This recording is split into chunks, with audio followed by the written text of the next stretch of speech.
All right, now I want to welcome in Bleav in Patriots podcast, data scientist at Pro Football Focus. It's Eric Eager. Eric, how are you? I mean, we're going to get football on Thursday, so I couldn't be happier. How about you? Well, I'm excited too, and we're excited specifically for Patriots Dolphins. I got to say, I heard this stat earlier this week on Colin Cowherd from Peter King, who attributed it to what you guys do at Pro Football Focus, that the Patriots wide receiver group was the worst ever wide receiver group in the history of Pro Football Focus's data tracking. Is that true?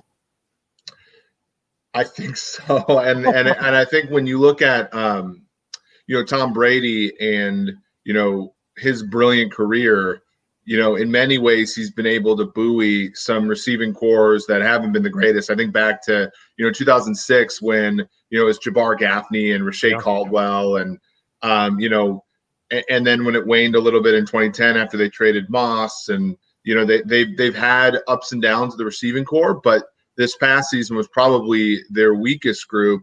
And you really saw it in a lot of Brady, just being unable to deal with pressure for probably the first time in a long time, having to hold on to the ball too long. So, receiver is extremely important, probably on offense, second most important to quarterback. So it'll be interesting to see what Cam Newton's able to do this season with a group that, hasn't really gotten a whole lot better.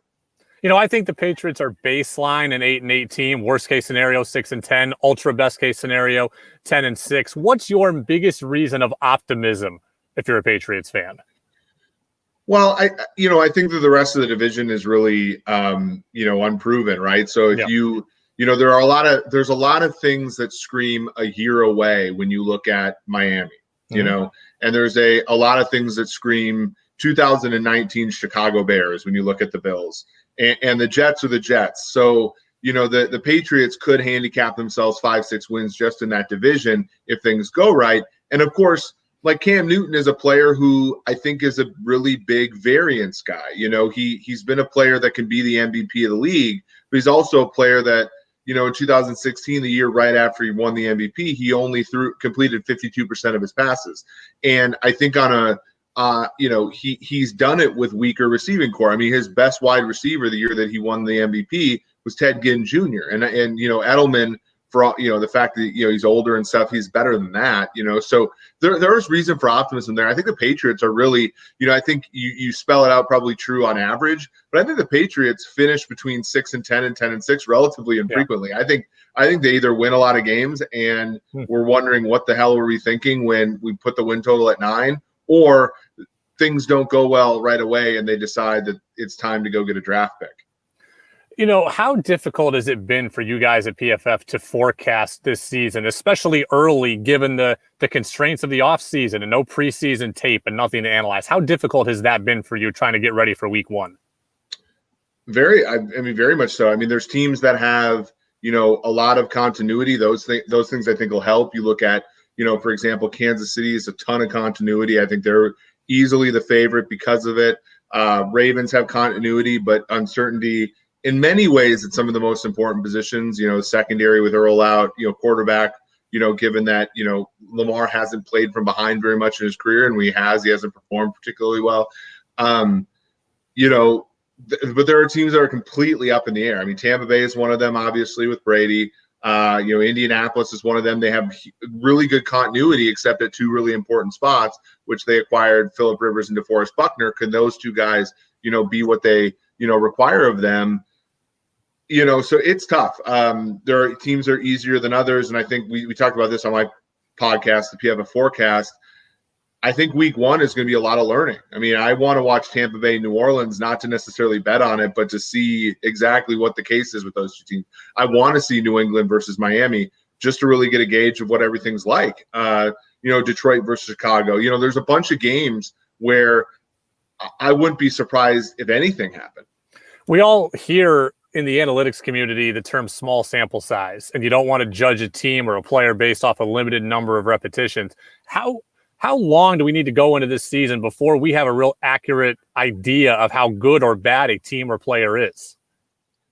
I do think it really depends. I mean, I think for a team like, for example, last year, Indianapolis was 5-2 out of the gate without Andrew Luck, and they were in the thick of the playoff hunt, thick of the division, and things fell off.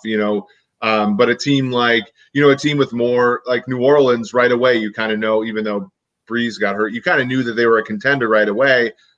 So I think it really depends. I think for teams when you go into the season with a really wide prior, it's going to take almost the balance of the season to figure it out. And I think with teams, so like New England, for example, I don't know if we're going to know a ton about New England for most of the season. A team like Baltimore, a team like Tennessee, teams like San Francisco, New Orleans, Dallas, I think we'll find out fairly soon, like 4 or 5 weeks. We'll have a decent gauge on who they are, as long as there aren't like major injuries. Pro Football Focus is an awesome site. Last year, for the first time, I had access to the whole website, and I had the best membership package that you could have, and I recommend it for anybody who's a diehard football fan. How has the fans' appetite for information like Pro Football Focus puts out there, how has that changed, in the 15 years since PFF has been around? Well, it's been really interesting. I mean, obviously, we've seen, for us, it's fantasy and gambling are sort of the king. And usually that revs up around late July. This year has been really interesting because, we haven't had any preseason games. Hard Knocks is kind of between two boring teams. Yeah. So interest in the league is really not revved up until the last 2 weeks, which is really interesting. But I think in general, people just want to be informed, and the good fans, I think that the fans there's obviously people who are going to disagree with you if you don't like their favorite team or their favorite player. But I think generally speaking, what we and, some of obviously the other sites and things like that, and good beat reporters, good podcasters. I mean, with the elevation in basically the level of being able to talk about football has been enormous over the past, 5 to 10 years, especially relatively recently. I was shocked to hear even that Pro Football Focus has been grading players for 15 years. That was actually news to me. And at my core, I'm a diehard baseball fan. So I guess I got into analytics in baseball. I'm 30 years old, so I probably got into it at about 22 or so. Like I was in it, relatively early, I think. Does baseball get credit for the analytics revolution in sports in general, or is it more in football than I thought it was? Well, I think baseball is baseball is further ahead. Basketball is further ahead. I think hockey and football are about on the same plane.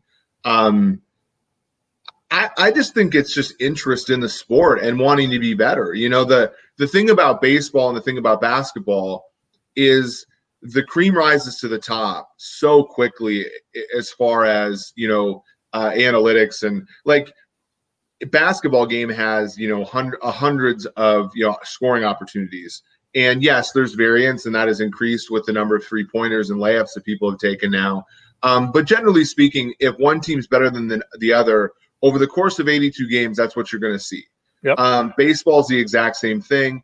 Football's not that way, right? I mean, I think of, a couple cornerstone movements in the game. I mean, the Philadelphia Eagles in 2017 win for fourth downs at a rate that was unheard of in the history of the game, and 2 of them in a Super Bowl win against Bill Belichick's Patriots. If they don't make those fourth downs, we're in a different place, I think, in some ways. And the Ravens were similar. I mean, the Ravens were, took the lead from the Eagles and pushed it even further. And what happened when they got in the playoffs? They lost to Tennessee because they missed 2 4th-and-1s during the middle of that game. And football being what it is, 16 games, 65 plays per team, the sample is so small that some of these efficiencies take forever to sort of work their way through the game, because, a team like Seattle can make the playoffs for the last few years despite, not being optimal. New England's relatively optimal, but in some ways they're optimal. They don't go for fourth downs the way that they should, but they're optimal in so many other places that they've been, obviously relevant forever. It's a really tough sport, and I think that the slowness of it is due, I think, to the complicated nature of the game, but also the fact that the game is just so small sample. I see guys in baseball, and Trevor Bauer specifically comes to mind. Like, he's all in on fan graphs. He's all in on analytics. Do you have that in the NFL? Are there a number of players that are taking your data or calling you about your data, wanting to learn about your data? Or is there the analytic movement among the players in the NFL? I think so. I think, we're always going to see the undervalued players. Like Chris Harris was one who we graded really well coming out of Kansas, who, got a big contract and probably wouldn't have gotten noticed without us. But there are also other players who many thought was a good player, and our statistics didn't, push us towards that. So it really just depends. There are players that certainly cite us more than others, but there are some that hate us. And I think that that's just the nature of the game. But yeah, the core thing is that people just want to know the game of football. And analytics allows us to do that, I think, better than we did without analytics. And it helps players sort of, track their performances. It helps us track our favorite teams. It's just an extremely good resource. How important was it for you guys at PFF to have the backing of a former player in Chris Collinsworth? And then there's guys like Bruce Gradkowski who are there because it gives credibility and rejects the notion that, these guys didn't play, so what the hell do they know? I mean, how important was that to have former players either working with you or founding the company in general? Extremely so. I mean, the fact is like Zach Robinson was our Bruce Gradkowski before Bruce was, and he went to coach the quarterbacks at the LA Rams. That's he wowed in his interview as a result of having access to all the information we have, and also being extremely smart in his own right. Chris buying into the company was immense because it got us the resource to do college football, and college football is the pipeline to pro. And if you can understand that, then you can do better draft projections. You can do better, basically just, you can cover the game better. So it's extremely important. And, I think that the football people consistently keep us on our toes, and that's a really good thing. The one thing, if somebody asked me, what's the one thing I want to learn as a sports radio host, the one thing I could be better at, I would love to learn how to break down NFL film. Like, did you have to teach yourself how to do that stuff? Because sure, I can tell you when it's a blitz or when, hey, we're going 3 wide here and what 21 personnel is, but I couldn't tell you exactly what the tape looks like. Did you have to teach yourself those nuances of the game? Well, I played in college, so I had some experience with that, but I also don't do the majority of the data collection. I'm mostly taking the raw data and trying to generate insights from it. I do go back and look and say, I try to find, for example, if our college to pro projections, like a guy who I've never heard of, like I will go back and watch film, but I'm certainly not like a play for play kind of guy. The guys that we have watching plays and collecting data for us, it's a humongous manual. It's years of working on smaller processes before we give them the big process. It's an arduous task. That's one of the real things that garnered us, I think, some support, is that watching film and things like that is not trivial. And when we got, coaches like Paul Alexander to come in and say, I watched the same film as they did, I got the same conclusions, like that was big. And it really was a feather in our caps insofar as, getting us some respect. How is the grading done?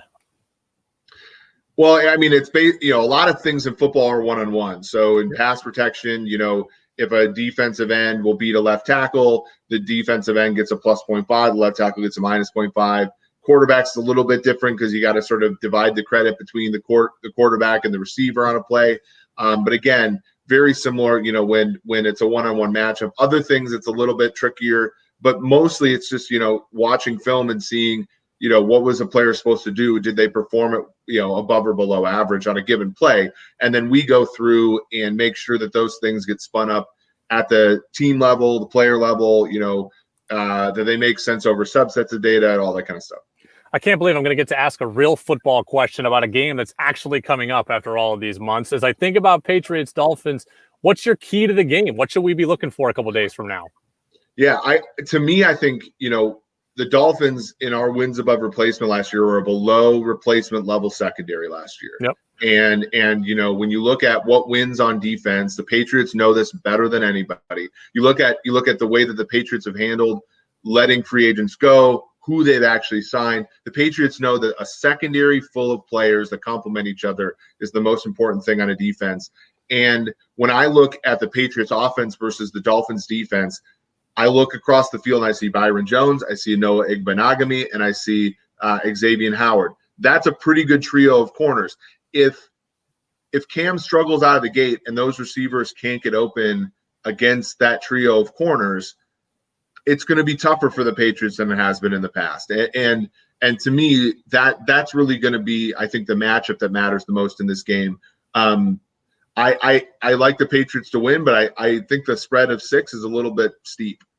One of the things I think that, well, actually I know that Pro Football Focus has taught me is just from reading it and just talking to a bunch of insiders at PFF over the years is that the secondary is now more important than the pass rush. And I don't know when that flipped, but I am now on board with that way of thinking. So when we look at the Dolphins secondary and the Patriots secondary, those are two of the best units in this game. but they're both going to help alleviate the concerns about pass rush. Right, and that was a study we did, a couple of years ago, and over the years we've gotten small confirmations. I mean, the biggest confirmation is that the smartest coach in league history, which is Bill Belichick, believes the same thing we do. But the other thing is just sort of, you look at some of his descendants. I mean, Flores, that's kind of how he built his team, and you look, that is my main concern with the Pats. Gilmore is terrific. We know though that year to year it's really tough to be the best corner every single season. Losing Harmon in the middle of the field is not trivial. Losing Chung covering tight ends isn't either. And Collins was a good coverage linebacker. There are some things that I think I'm a little concerned with of the Pats, but what they will do though is they'll scheme it up. I mean, and the thing that the Patriots do the best that the Dolphins haven't done historically is their fifth best coverage player is better than a lot of people's third or fourth best coverage player, and that's really where you win, is not having weaknesses. So a season ago the Dolphins had weaknesses everywhere, people could exploit them. This season, having 3 starting caliber corners again is going to really help them. Outside of the Dolphins secondary, what should scare the Patriots the most in this matchup? Mike Gesicki. I think he was the one that really, he scored the game-winning touchdown a season ago. And I'm a Kansas City fan, and that was a big play for Kansas City to get them the 2 seed and eventually the Super Bowl. Chung is a pretty good football player. And, the Patriots, I like the Duggar pick. I like the things that they, the players that they drafted, I think can add a ton for them. I just need to see it once, early on. So I'm a little concerned there. I think Gesicki is a good enough football player, especially, second year with Ryan Fitzpatrick. That's the one that scares me the most. I think Gilmore will cover Parker fine. But I think Gesicki's the one that would make me nervous if I'm a Pats fan. I'm excited about Kyle Duggar. I like the idea of a Swiss Army knife player in the defensive secondary. It kind of reminds me a little bit Jamal Adams, a little bit Derwin James. How common now is this hybrid safety linebacker becoming in the NFL?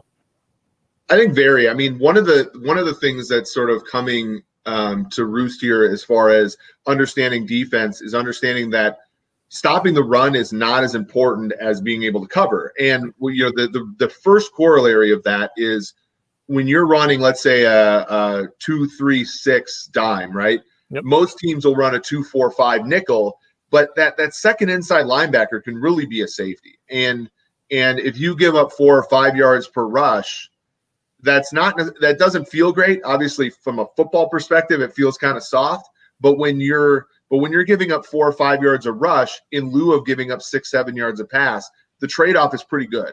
And team, you look across the league at yards per carry allowed, and some of the best defenses give up a lot of yards per carry because they're willing to allow the other team to run on early downs, because 3rd and 4 is not a gimme, right? Third and 2nd and 1 is, right? So what you want teams to do is to run the ball on early downs, and and having another safety in there that is at least not a sieve is good enough to accomplish those things. How much running does Cam do in 2020 in your estimation? I think he'll have to do a lot. And if I'm the Pats right now, I run him because you didn't invest a whole lot into him. The downside risk is that he gets hurt and you are competing for Trevor Lawrence, Trey Lance, or Justin Fields. And the upside is tremendous. I mean, we've done a study that basically the running game. You look at the running backs in on a team, and they do better when there's a running quarterback in the game. And that seems clear. I mean, the linemen have to. You put an extra player as a blocker in theory, and you get to run better as a running back, and so they can get something out of Michelle. They can get something out of their other backs, just with the presence of Cam, and so. Especially given that their receiving core is not great, that their offensive line is a little sketchy with the opt-outs. I think they run the ball with Cam a lot. And if he holds up, then I think that they can be pretty good. Which team intrigues you the most in 2020? I think I'm going to go with another New England assistant. I'm going to go with Detroit. I know Patricia's gotten a lot of flack, and I think some of it is deserved, but he's kind of shown himself as a leader of men this offseason with how they've handled, the various protests and things. I think that they're building that defense the way that Belichick would, getting Justin Coleman to play the slot, Desmond Trufant and Jeffrey Okudah to play corner, Jerron Harmon to play safety. It's like the Patriots all over again. And then they have Jamie Collins at inside linebacker to go with Trey Flowers underneath. That's a decent defense. And one of the best kept secrets a season ago is that Matthew Stafford was one of the best quarterbacks in the NFL prior to injury. And I don't see that really changing. In fact, I can see it getting better. TJ Hawkinson, a top 10 pick at tight end, really didn't make his presence felt last year. I think that'll change. And then you have, obviously former Patriot in Amendola, but also two really good outside receivers in Kenny Golladay and Marvin Jones. We'll get you out of here on this. Which team are we overvaluing heading into 2020? I think the Minnesota Vikings. I like the direction the Vikings are going long term, but they had 15 draft picks this year. They traded their best player to the Bills. Their offensive line is sketchy. They lost their offensive coordinator to Cleveland. Kirk Cousins is always a player that I think requires good circumstances to really perform. And a season ago, they got to play a lot of backup quarterbacks. And Kirk, they were ahead in a lot of games, and they got to run a lot of play action, and that really is conducive to Kirk. I think you have to look no further than the New England game in 2018. When they got behind, Kirk has to play in the shotgun with three wide receivers, and he's just never been comfortable in that situation. And I think that you're going to see a lot more of that. If you look at their schedule, there's a lot of good quarterbacks on that schedule. And so I think, they are favored to win the NFC North. And if I had to gun to the head, I'd still pick them, but I think there's a significant chance that they're going to be under 500 this year. Eric Eager, Pro Football Focus, data scientist, PFF.com. You can follow him on Twitter as well. Eric, thank you so much, man. We look forward to doing it again. Thanks for having me. Football. That's right, baby.